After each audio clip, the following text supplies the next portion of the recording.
አሁን ከ17 ዓመት በኋላ ወደ ሀገር ቤት ስትመለስ የገጠማትን ከባድ ሁኔታ ከታሪኳን ሰማለን። የመጣው ነው ስላት ስመጣ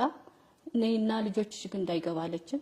እስከዚች ቀን መተሽ ተሳፍረሽ ወደ ቤት እየመጣው ነው ብለሽ እናትሽ ጋር እስከትደዊ ቀን ድረስ ቤቱ ያንቺ እንደሆነና ያለው ነገር ሁሉ ነይና ወደ ቤትሽ ግቢ ስደት ይብቃሽ እያለች በድምጽም ስትናገር ነበር። ለምንድን ነው እዚህ ቁጭ ያልሽው ልጆችሽ ጋር ለምን አትሄጂ ማለች እንዴ እናቴ እንዴት ቤቴ እኮ ነው የት እሄዳለሁ አይ ቤት የለሽም ይመቼ ላክሽበት እኮ 17 ዓመት እኮ ህይወት እኮ አይደለም የነበርኩት እንደከበኝ በቃ ከዛ ፖሊሶች መጡ እውነቱ እኔ ጋር ነው ያለ አልኳቸው ግን በውሸት ተከብቤ ነው እንጂ እውነቴን ስላቸው በጣሪ ያለሻሉ አሁን ግን ወረቀቱ በስማቸው ስለሆነ ውጭ ሆነሽ በከራከራል ቤት ተከራይታችሁ እናንተ አውጧት ህጉም የሚለው ያው አንቺ ወጥተሽ በውጭ ተከራከረ የሚል ነገር ከዛ ሶዴት እዛ ስገባ ወይ ብዬ ነው የደወልኩላት በእውነት 17 ዓመት የዘራውት ቤት ልጆች ሻቅፈሽ ተኝሽበት አይደል እኔ ግን እዚህ የቆሸሸ ቤት ጥለሽን ስላት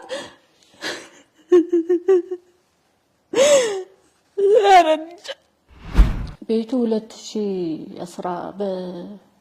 2015 ተገዛ አንድ አመት ቆይቼ በ16 እየተሰራ ሁሉ ማስረጃ አለኝ እንትን የተደረገ የነበረው አይዞሽ ይያሉ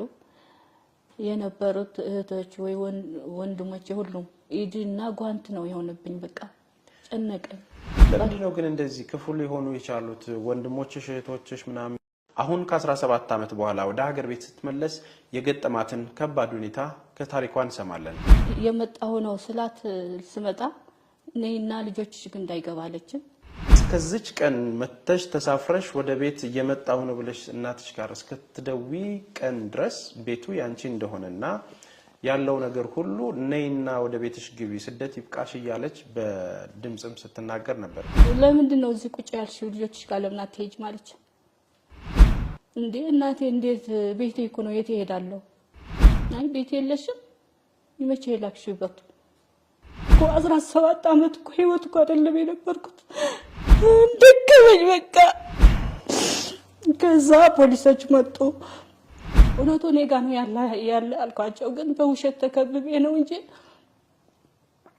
እውነቴን ስላቸው በጣሪ ያለሻሉ አሁን ግን ወረቀቱ በስማቸው ስለሆነ ውጭ ሆነሽ በከራከራል ቤት ተከራይታችሁ እናንተ አውጧት ህጉም የሚለው ያው አንቺ ወጥተሽ በውጭ ተከራከረ የሚል ነገር ከዛ ሶዴት እዛ ስገባ ወይ ብዬ ነው የደወልኩላት በእውነት 17 ዓመት የዘራውት ቤት ልጆች ሻቅፈሽ ተኝሽበት አይደል እኔ ግን እዚህ የቆሸሸ ቤት ጥለሽን ስላት